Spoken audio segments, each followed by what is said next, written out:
This is Ticker News Insight. Welcome back to Ticker News Insight, where we are looking to focus on the best of business with very clever people joining us from all around the world. I'm your host, Mike Loder, and to our latest story for the moment. And joining us now is Karen Gomez, the Chief Executive of an industry-leading stewardship scheme, Paintback.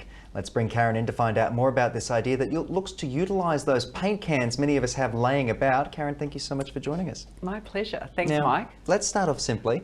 What exactly is Paintback for those who perhaps haven't heard of you just yet? Yeah, so as you mentioned, Mike, an industry initiative by the Australian paint manufacturers and importers to create a system for people to take their old paint, the paint they don't want anymore or don't need anymore, back to one of our collection sites, and then we responsibly dispose or treat that paint, helping to reduce landfill.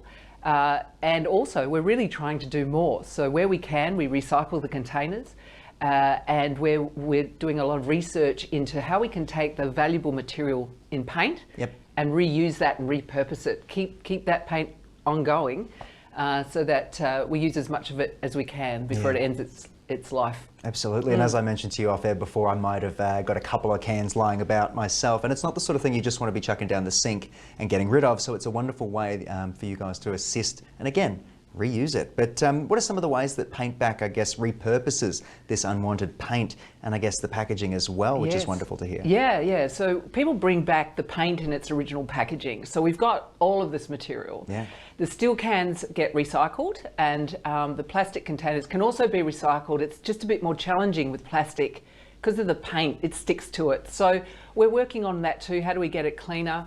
The solvent paint is used as an alternative fuel in the manufacture of cement. And I guess the real plus there is it's a huge benefit in replacing coal. So rather than burning coal to fire up the kiln, they can use alternative fuels to replace that. So it's really great to help the cement industry reduce its carbon footprint because it's one of their main challenges. So we're kind of working together on that.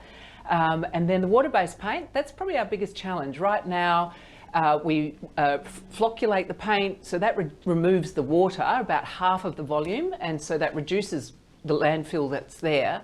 With the remaining stuff, we go, what can we do with the polymers, with the titanium dioxide? How can we reuse that paint?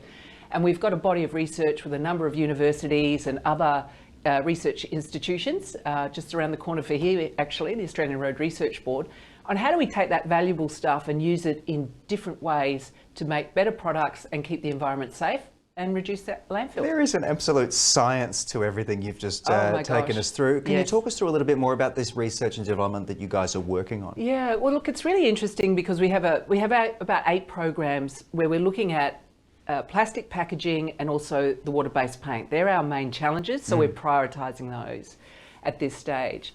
And so when we're looking at the water-based paint, we're saying, well, what's in that paint that other applications can use it? So how the polymers can be used again.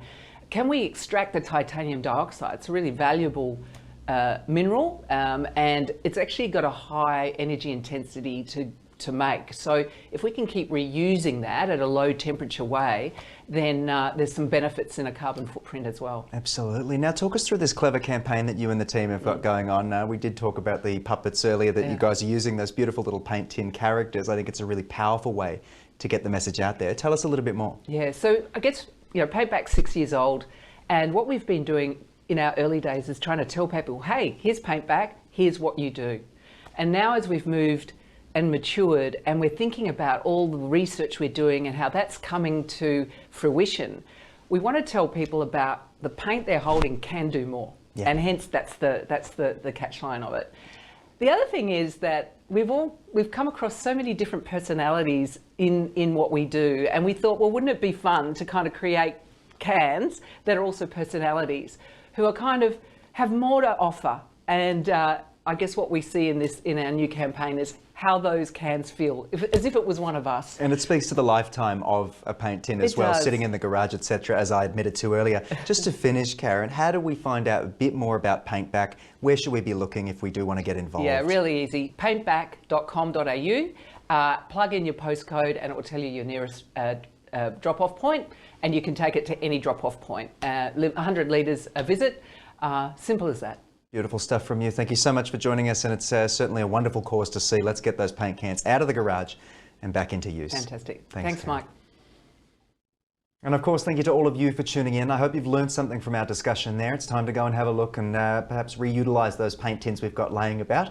I've been your host, Mike Loader. Be sure to head to tickernews.co for more. I look forward to seeing you again very soon. Be well.